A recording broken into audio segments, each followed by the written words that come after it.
Howdy guys, it's Dom here from Neighbourhood. Are you wanting to help your reps prioritize incoming tickets based on their importance to help deliver consistent quality customer service? Setting SLAs in your inbox is exactly how you can do that, and we're going to walk you through just how to do so today.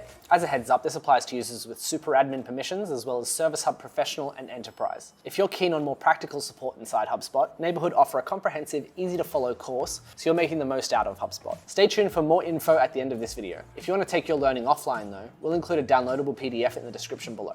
All right, so the settings we're going to be using for this one are within the settings. If you click on the cog and then on the left-hand side, scroll all the way down to Inbox under Tools and then into the Inboxes submenu.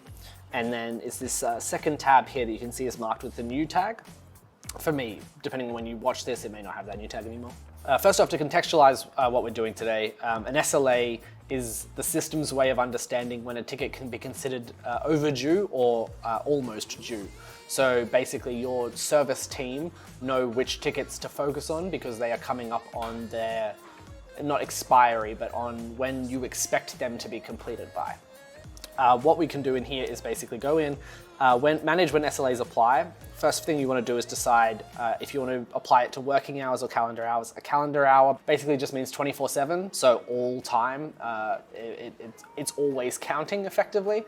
Working hours means you can refine the hours down to just being your work week. So say for example, if you don't want the overdue counter to be ticking down on a Sunday afternoon, then you would want to use working hours. If you're someone who wants your business to be on and responsive all the time, 24/7, then that would be calendar hours. For context, if I click calendar hours, I don't have to change anything. Like I said, it's all time. If I change it to working hours, then I can pick and choose what those working hours look like.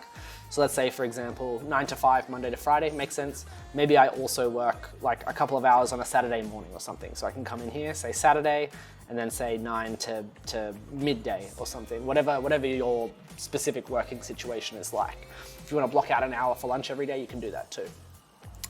Hit save, and then there are two different options here. There's the time to first reply and the time to close.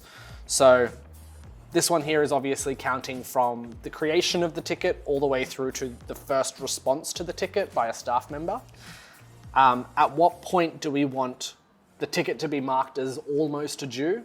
And at what point do we want it to be considered overdue in terms of that first reply? So let's say, for example, I expect staff to reply within the first 2 hours. Every ticket that comes in should be replied to within 2 hours.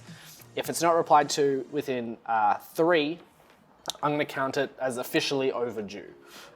You can play with these. You can say due soon is minutes. It's 30 minutes until it's considered due soon. Overdue can be like a week if you really want to make it that long. So you can sort of muck around with the space between those two periods. You can also base it on ticket priority. So not all tickets are equal, potentially. If that is the case, and if you do use priorities, then you can set it up as such. So maybe my low priority tickets, we have a day to get back to. So let's change this to say 1 day. But our high priority ones, that's more like 2 hours. We want those sorted out as soon as physically possible, right? And you can set it up as such. Time to close, same deal. It's how long you expect your staff to take to close a ticket. So while it might take only an hour or two to respond to a ticket, it might take them a couple of days to close it entirely. So you can set it up as such. Maybe for these ones, I want to say I expect it to be closed after 3 days, and I'm going to count it as overdue after 5. So they have sort of a 2-day window there where they're going to get warned that that's happening. This last setting on this page just allows you to build out reporting that you can then use to track things like that. So how many tickets were overdue, how many tickets were closed within that due window, and how many tickets were closed before either of these alerts came into effect. And that's effectively everything. Once you've set all that up, all you have to do is hit save, and your system will keep track of your staff for you.